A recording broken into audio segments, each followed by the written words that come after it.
Assalamualaikum, salam sejahtera. Anda sedang menonton Agenda Awani. Agenda Awani malam ini kita memberi fokus kepada pembangunan ekonomi yang berteraskan dan juga bertunjangkan kepada kepentingan rakyat ataupun lebih dikenali sebagai pembangunan infra rakyat.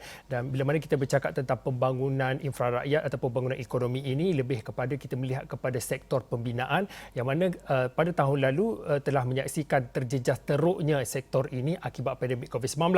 Tetapi untuk waktu ini kita melihat kepada konteks 2021 yang mana kita bercakap tentang era norma baru dan juga kita memandang ke hadapan, dan untuk bercakap tentang realiti dan juga cabaran dalam mana tugas dan juga apa yang perlu dihadapi cabaran untuk kerajaan dalam merealisasikan pembangunan infra rakyat untuk tahun 2021 ini. Di talian adalah Profesor Madya Dr. Irwan Shah Zainal Abidin. Prof adalah pensyarah ekonomi Universiti Utara Malaysia UUM. Prof, kalau boleh sebelum kita nak bercakap tentang projek ratusan juta dan juga berbilion ringgit ini, mungkin sebagai permulaan ni kita melihat kepada setahun Malaysia prihatin dan juga setahun pentadbiran Kerajaan Perikatan Nasional dalam mana menyentuh berkaitan dengan usaha dan juga tumpuan projek ataupun pembangunan infra rakyat ini. Kalau boleh dibagikan skor ataupun nilai dan juga prestasi kayu ukur tu, di mana sebenarnya pencapaian untuk Kerajaan Perikatan Nasional ataupun setahun Malaysia prihatin ini? Okey, terima kasih atas jemputan ini. Pertama sekali, kalau kita nak mengukur pencapaian selama setahun ini, bagi saya kita perlu melihat dahulu cabaran yang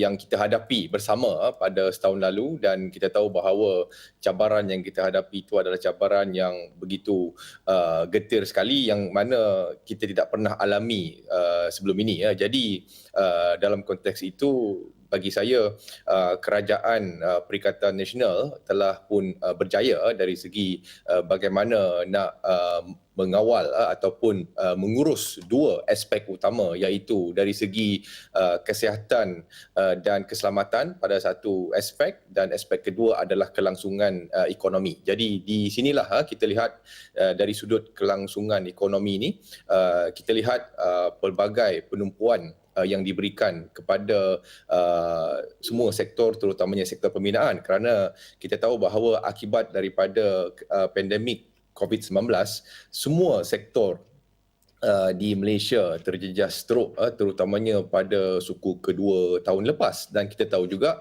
pada suku kedua tahun lepas tu, sektor pembinaan lah yang sebenarnya begitu teruk sekali apabila sektor pembinaan menguncup sebanyak 44.5%, di mana penguncupan keseluruhan ekonomi berada pada 17.1%. Dan kita lihat usaha kerajaan dengan memperkenalkan pelbagai pakej-pakej rangsangan ekonomi yang tahun lepas tu semuanya 4 lah. Okey, yang mana kita lihat ekonomi kita telah pun berjaya dipulihkan, ataupun kita kata dia tidaklah seteruk yang dijangkakan.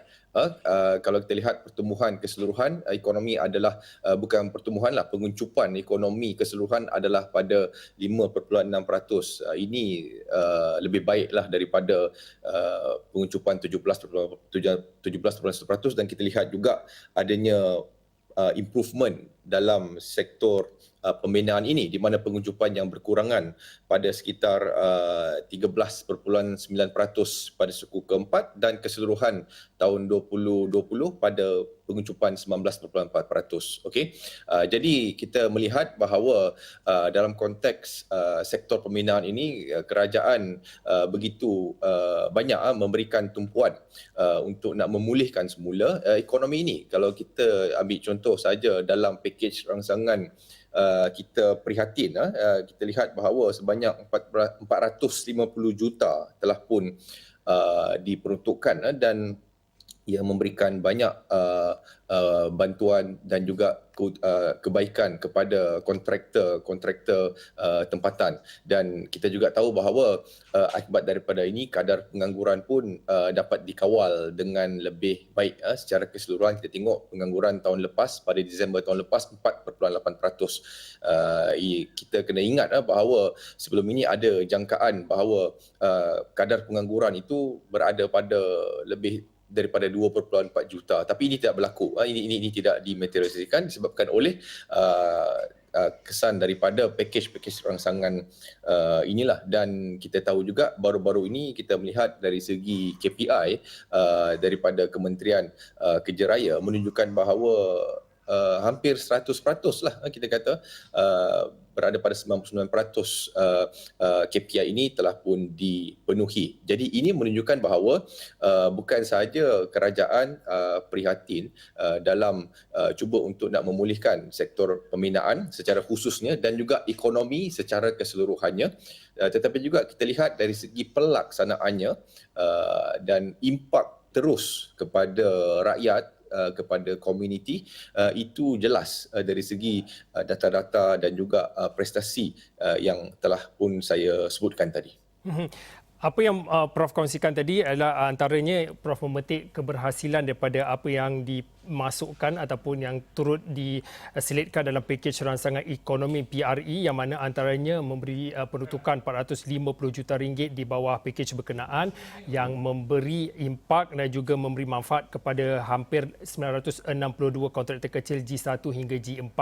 Dan tadi Prof pun dah petik sedikit berkaitan dengan apa yang disebutkan oleh Menteri Kanan Kerja Raya sendiri berkaitan dengan pencapaian KPI-nya, iaitu hampir 99%. Dan kalau boleh pada waktu ini Prof melihat kepada kalau boleh saya nak tanyakan Prof, antara projek mega dan juga projek yang lebih kepada sifatnya pembangunan rakyat, kita tahu dan juga kita sedia maklum antara projek yang statusnya mega seperti HSR, kereta api berkelajuan laju daripada Kuala Lumpur ke Singapura dibatalkan. Bagaimana Prof melihat kepada perkembangan ini dan bagaimana Prof melihat kepada keseimbangan antara projek mega yang telah pun dirancang dan kemudian dibatalkan, dan bagaimana keseimbangan itu perlu dalam memenuhi projek mega dan juga projek pembangunan rakyat ini? Keseimbangan ini penting kerana pertama sekali bagi saya, bila kita kata projek mega ini pun bagi saya dia berorientasikan rakyat, kerana akhirnya rakyat juga yang akan mendapat manfaat daripadanya. Sama juga yang kita kata projek infra rakyat ini mungkin dia lebih berbentuk ataupun berskala kecil dan mungkin jangka masa agak pendek. Saya bagi beberapa contoh. Kalau kita lihat komitmen kerajaan dalam setahun Malaysia prihatin ini, kalau kita lihat daripada projek infra rakyat, sebagai contoh projek CSR, projek Central Spine Road, kita lihat of course projek Lebuh Raya Kota Baru ke Kuala Krai, KBKK, dan juga projek Jambatan Putra di Pahang, dan juga of course projek yang berbentuk mega seperti Pen Borneo Highway di Sabah dan Sarawak. Jadi sebab itu saya katakan dia bukannya sesuatu yang kita boleh pisahkan. Cumanya dia ada kesan dari segi perbelanjaan, dari segi keutamaan, prioriti, dan juga dari segi skala projek tersebut.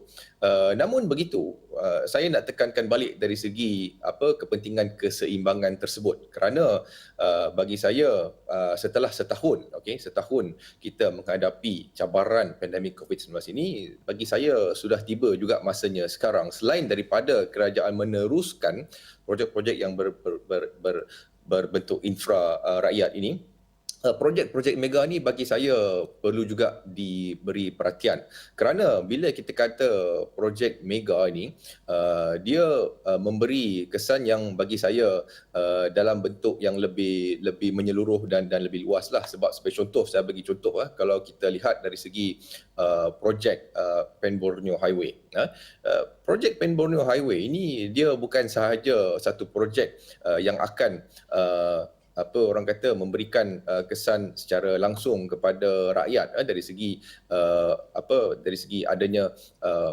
projek infrastruktur yang lebih baik, tetapi juga dia memberikan kesan pengganda yang agak tinggi, dan juga dari segi dari segi prestasi ekonomi dan juga impak ekonomi yang lagi berbentuk jangka panjang. Contohnya dia boleh berjaya mengurangkan dari sudut sosioekonomi, contohnya ketidakseimbangan dalam pembangunan antara wilayah. Itu juga berlaku sebagai contoh projek ECRL sebagai contoh. Jadi dia secara jangka panjang dapat mengurangkan dari segi pembangunan, ketidakseimbangan pembangunan antara wilayah. Dia dapat mencipta pekerjaan yang lebih besar, lebih berimpak tinggi, pekerjaan yang kita katakan berbentuk high income, pendapatan yang tinggi, kerana dia memerlukan teknologi yang mungkin lebih sophisticated, dan dia juga secara jangka panjang tu dapat sebagai contoh meningkatkan dari segi mungkin nilai hartanah di kawasan ataupun sepanjang jajaran projek mega ini. Jadi sebab itu saya melihat bahawa ia perlu diseimbangkan, dan impak dari segi peningkatan dalam pertumbuhan ekonomi juga begitu bagi saya sangat penting untuk projek yang berbentuk mega, kerana ini juga penting kerana kita perlu meneruskan momentum pertumbuhan kita yang seperti kita tahu tahun ini disasarkan pada sekitar 6.5 hingga 7.5%, okey, tahun 2021, dan kita nak momentum pertumbuhan ini diteruskan sehinggalah tahun 2025 sepanjang rancangan Malaysia ke-12 ataupun rancangan Malaysia dan seterusnya rancangan Malaysia ke-11. Maksud saya di sepanjang fasa wawasan kemakmuran bersama 2030 itu. Jadi kita memerlukan satu pencetus kepada untuk merangsang ekonomi kita pada masa hadapan, dan saya lihat ini projek mega ini penting. Begitu juga projek yang saya katakan berbentuk infra rakyat yang saya dah sebutkan tadi itu pun juga perlu diteruskan dan juga diperkembangkan, kerana ini akan memberikan kesan langsung dalam masa terdekat pada ketika kita menghadapi cabaran pandemik ini, dari segi mereka mendapat peluang pekerjaan baru, dapat meningkatkan perniagaan aliran tunai mereka, dan ini juga akan secara langsung memberikan limpahan kepada juga sektor lain di dalam ekonomi. Mengikut jangkaan, kalau kita lihat tahun lepas saja sumbangan KDNK daripada sektor ataupun industri permainan ini adalah sekitar 4%, dan kita tahu impak gandaan dia dalam ekonomi pada sekitar 196 lagi industri lain yang akan mendapat manfaat daripada projek yang berimpak tinggi dalam sektor permainan ini. Prof, tadi sebelum kita nak pergi berehat, tadi Prof ada menyebut tentang ketidakseimbangan berlaku antara wilayah, dan bila kita bercakap tentang pembangunan infra rakyat ini sering diutarakan dan juga sering menjadi kebimbangan adalah berkaitan dengan jurang pembangunan infra rakyat dijalankan, antara malah sebelum 2-3 tahun sebelum ini pun ada yang menyuarakan, antaranya negeri-negeri di pantai timur mengatakan mereka tidak dapat menikmati sepenuhnya ataupun mereka tidak dapat menikmati pembangunan infra rakyat yang lebih seperti di bandar misalnya. Begitu juga dengan rakan-rakan dan juga negeri-negeri yang berada di Malaysia Timur seperti Sabah dan juga Sarawak. Jadi dalam tempoh setahun Malaysia Prihatin, setahun pentadbiran ini, bagaimana Prof melihat komitmen kerajaan dalam setidak-tidaknya mengurangkan jurang pembangunan infra rakyat antara satu negeri ke negeri yang lain? Ya, seperti yang saya sebutkan tadi, contoh seperti projek CSR, okey, KBKK, ini berada di kawasan luar daripada Klang Valley. Jadi ini sebenarnya adalah komitmen daripada kerajaan Perikatan Nasional untuk nak mengurangkan lagi jurang ini. Begitu juga di Sabah dan Sarawak. Kalau kita lihat projek Pen Borneo tu, kalau saya tak silap di Sarawak 60% telah pun disiapkan, dan juga saya fikir sekitar 40% di Sabah, tapi belum lagi campak sampai 100% lah di negeri itu, kerana ini adalah projek yang jangka panjang. Tapi sedikit sebanyak ini memberikan satu usaha yang bagi saya begitu strategik dan juga saya fikir agak holistik kerana projek ini jelas akan dapat meningkatkan lagi aktiviti perniagaan, okey, dari segi pengurangan kos, dari segi kos pengangkutan, dari segi pengembangan sektor-sektor lain, sektor hartanah, mungkin pembukaan bandar-bandar baru. Okey, jadi dia akan mengukuhkan lagi community development. Saya fikir sekarang ini pembangunan community ini saya fikir penting. Dan baru-baru ini pun Yang Amat Perdana Menteri ada melancarkan satu blueprint berkenaan dengan pembangunan community. Jadi pembangunan community dari segi sosioekonominya saya fikir sangat penting, dan inilah juga peranan infra rakyat ini dan juga usaha dalam kerajaan Perikatan Nasional supaya usaha ini dapat diteruskan, dan juga secara tidak langsung dia akan dapat mencapai ataupun menterjemahkan falsafah wawasan kemakmuran bersama itu di masa hadapan.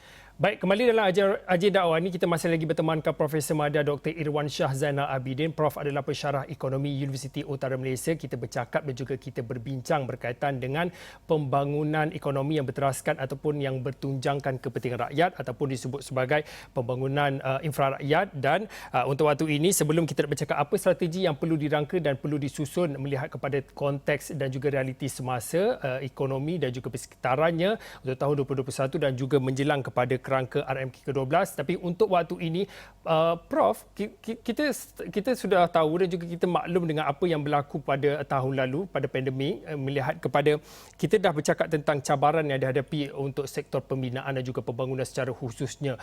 Selain pada kita melihat kepada era norma baru, pendekatan dan juga teknologi baru, mungkin Prof boleh kongsikan iktibar daripada pandemik COVID-19 kita melihat kepada sektor guna tenaga kerja.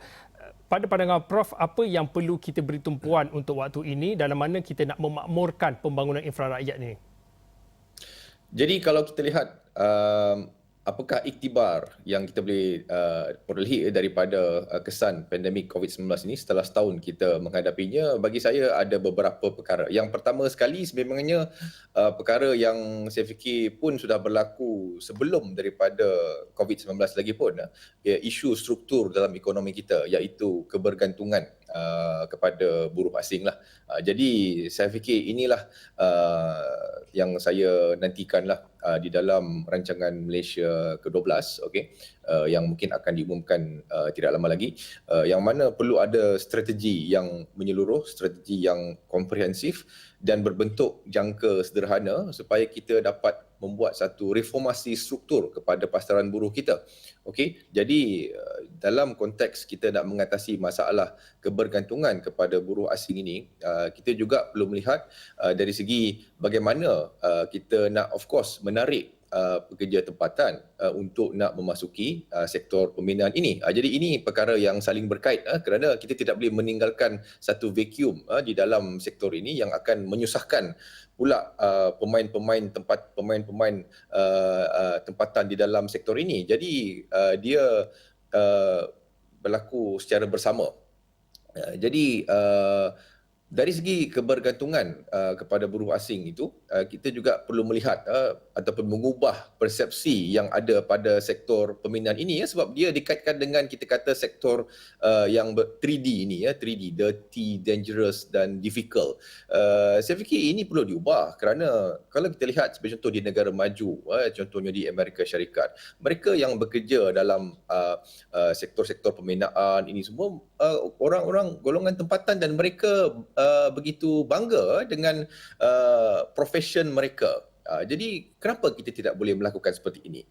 Kita tahu bahawa dalam COVID ini banyak perkara telah pun terbongkar. Sebagai contoh, kita tengok dari segi keadaan tempat, okey, tempat tinggal dan sebagainya. Ini semua perlu diubah dari segi mungkin adanya social safety net, jaringan keselamatan sosial yang diperolehi dari segi mungkin manfaat keseimbangan antara masa bekerja dan juga masa untuk beriadah.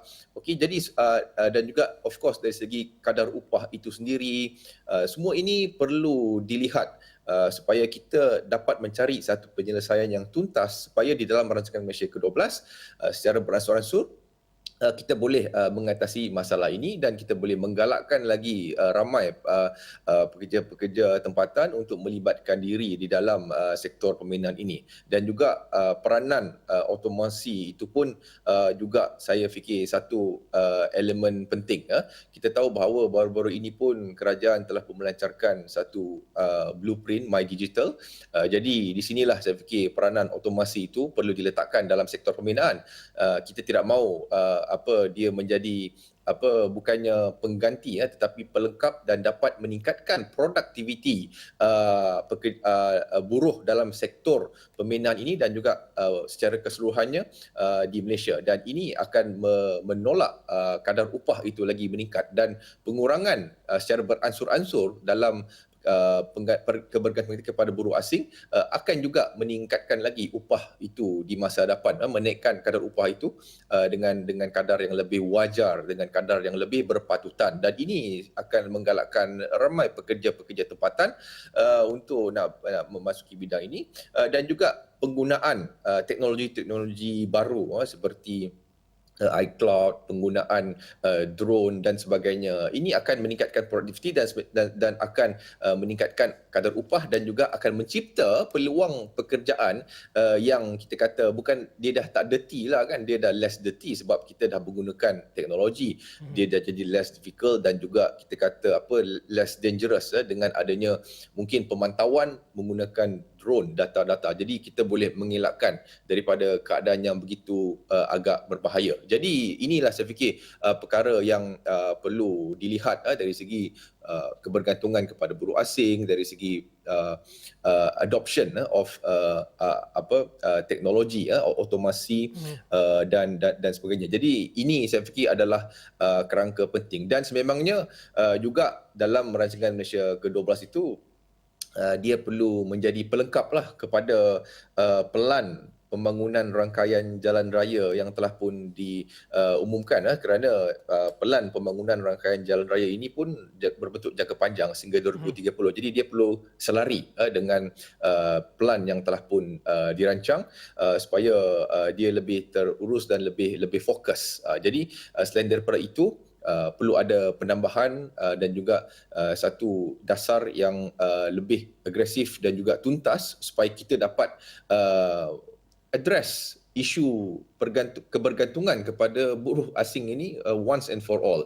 Dan juga of course kita tahu dalam era COVID ini salah satu daripada dipanggil kluster yang wujud itu pun daripada sektor pembinaan, di tapak-tapak pembinaan. Dan kita tahu bahawa melalui package prihatin CIDB adanya peruntukan sebanyak 10 juta diberikan untuk ujian saringan.